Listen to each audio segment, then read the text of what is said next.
Thank you, Mr. Chairman. Thank you, Mr. France, for being here today.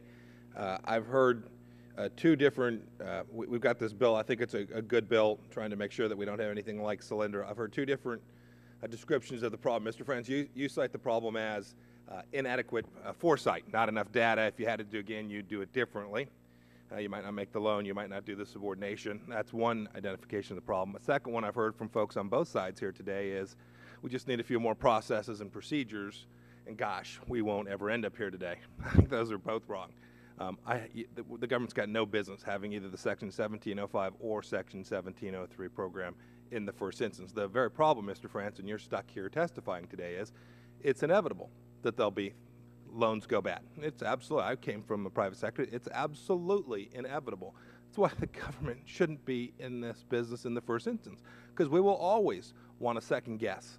We'll always, and then when we find things like this subordination and we find emails talking about hurry and get a loan out the door because there's going to be a press conference where the president or the vice president wants to go, the government subjects itself to this kind of inquiry, and when we don't get documents, I think we have every right, indeed an obligation, to pursue that line of inquiry. So I'm going to get you out of this. I'm going to get you out of this completely. You don't ever have to come testify about a failed loan again. We'll eliminate the program in its entirety, and so I would love to see us do that. I want to talk to you about, we've